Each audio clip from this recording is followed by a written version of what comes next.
जादुई टीवी। सुनो, तुम्हारे बाबूजी तो कब के गुजर गए। अब उनका जो सामान है वो पड़े पड़े कबाड़ा हो रहा है। बेच ही दो, कुछ पैसे आ जाएंगी। बात तो सही है। अगले संडे फुर्सत में यही करेंगे। अगले संडे रोहित सारा सामान कबाड़ी को घर बुला के दे देता है। तभी उसकी नजर बाबूजी की पुरानी टीवी पर जाती है, जो इतने सालों तक कूड़े में पड़ी थी, फिर भी चमचमा रही थी।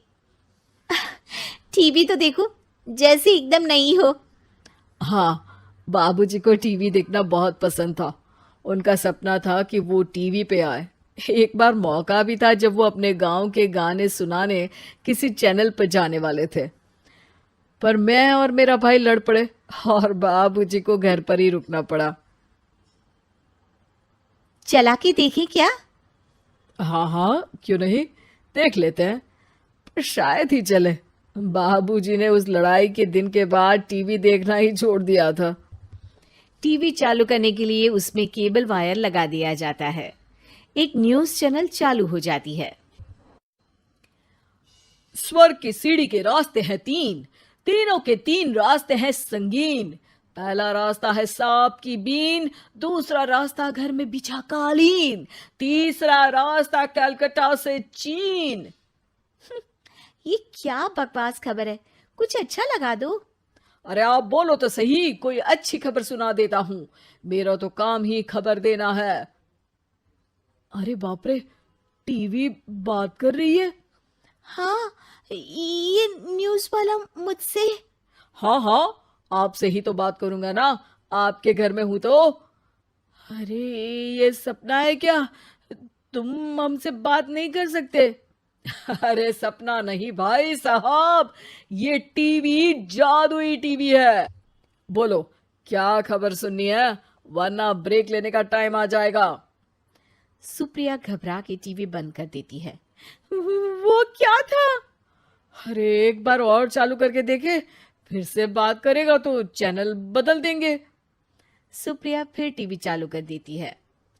अरे ऐसा कोई मुंह पे टीवी बंद करके जाता है क्या? मुझे बुरा लगा आपका नेचर। चाय पानी तो पूछो। सुप्रिया टीवी के बटन से चैनल बदल देती है। अब टीवी पर एक फिल्म चल रही है। अरे ये तो सूर्यवंशम है ना? हाँ, और ये ठाकुर को जहर की खीर दे दी और उसको पता भी नहीं है। ए भाई, खीर मत पीना, उसमें जहर है, मत पीना। ठीक है महाशय, जैसा आप कहें। हाँ। अरे, आपकी बात मान ली, पूरी पिक्चर ही अब तो बदल जाएगी। मतलब ये सच में जादुई टीवी है? तभी वहां कबाड़ी आ जाता है। भैया, टीवी के 150 रुपए दूंगा, चलेगा? अरे 1.5 करोड़ में भी ना दे तुमको ये टीवी हम। अरे 1.5 करोड़ खरीदने को होते तो तुम्हारे घर में ये पानी चाय नहीं पीता, अंबानी या टाटा के घर बैठा कोल्ड कॉफी पीता। रोहित कबाड़ी का हिसाब करके उसे वहां से चलता करता है और अपने भाई शशिकांत को फोन लगा के बुलाता है। शशि थोड़ी ही देर में वहां पहुंच जाता है। क्या हो गया भैया?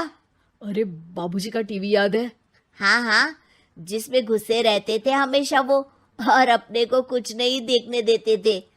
अरे वो अब जादुई टीवी बन गया है। भैया, आपकी बकवास करने की आदत अब तक नहीं गई। अरे आपके घर में बच्चे हैं, अब तो बड़ों जैसी बात करो। रोहित जाके टीवी चालू कर देता है।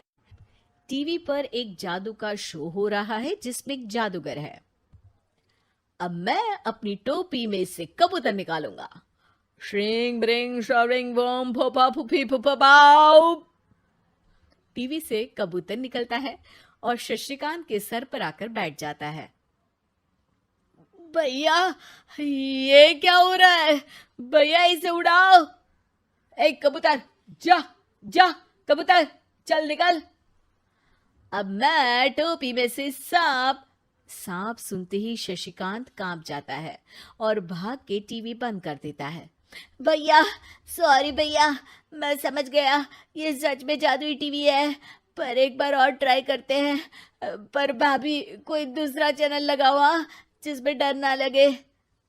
सुप्रिया टीवी चला देती है और न्यूज लगा देती है। अरे कितने दिनों बाद मुझे याद आया, बताइए क्या खबर सुनाओ। और ये नया आदमी कौन है? ये मेरा भाई है शशिकांत। ओह यस, वही है ना जिससे तुम लड़ लिए थे किसी बात पे, और तुम्हारे बुढ़ाओ पिताजी गुस्सा हो गए थे और टीवी को संन्यास दे दिया था। हैं? तुमको कैसे पता ये सब? इस टीवी में रहने वाले आदमी से लेकर कबूतर तक को तुम्हारे बाबूजी और तुम्हारी बातें पता है, इसलिए तो ये जादुई टीवी है। ये टीवी क्या कर सकती है वैसे? तुम जो मांगो दे सकती है। कहानी बदल सकते हो, खबर बदल सकते हो, कोई चीज मांग सकते हो। अरे भैया, ये टीवी मैं लेके जा रहा हूँ। बाबूजी का लाडला तो मैं ही था ना। अरे ऐसे कैसे? मैं बड़ा बेटा था, अब तक मेरे घर में टीवी थी ना। अब तक कहाँ गए थे पिताजी के लाडले? तुम्हारी गलती का एहसास भी है। अरे भैया, ज्यादा ना बोलो वरना भूल गए आपके दांत तोड़ दिए थे मैंने उस लड़ाई में। मेरी बीवी के सामने मेरी बेइज्जती करता है। रुक दोनों भाई हाथापाई पे उतर जाते हैं। रुक, बताता हूं तुझे कि कौन बड़ा है। अरे छोटे का दम तो देख लीजिए आप। ये खबर आपके बाबूजी को देता हूं। तभी टीवी अचानक बंद हो जाता है। अरे शायद टीवी नाराज हो गया। और लड़ लो, आए बड़े खली बनने। टीवी से एक तेज रोशनी निकलती है और टीवी में बाबूजी दिखाई देते हैं। बाबूजी आप? इतना चकरा क्यों रहा है? अपने बाप को नहीं पहचानता क्या? ये तो ऐसा ही है बाबूजी। प्रणाम बाबूजी। अरे चुप कर, तुम दोनों ही उल्टे हो। तुम्हारी वजह से मैंने टीवी में आने के सपने को छोड़ दिया, तुम्हारी लड़ाई की वजह से। और तो और, जितना मैं अपनी बीवी को नहीं देखता था उतना टीवी को देखता था, वो भी छोड़ दिया तुम दोनों की लड़ाई की वजह से। और अब मरने के बाद जब मैंने टीवी को जादुई टीवी बना दिया तो भी तुम इसका फल लेने की जगह लड़ रहे हो। अरे तुम तो लायक ही नहीं हो। अब तुमको बाबा जी का ठुल्लू भी नहीं मिलेगा। बाबूजी चले जाते हैं। टीवी बंद हो जाता है। रोहित और शशिकांत गिड़गिड़ा के टीवी के सामने हाथ जोड़ के बाबूजी को बुलाते हैं, पर टीवी सिर्फ धुआं निकालता रहता है।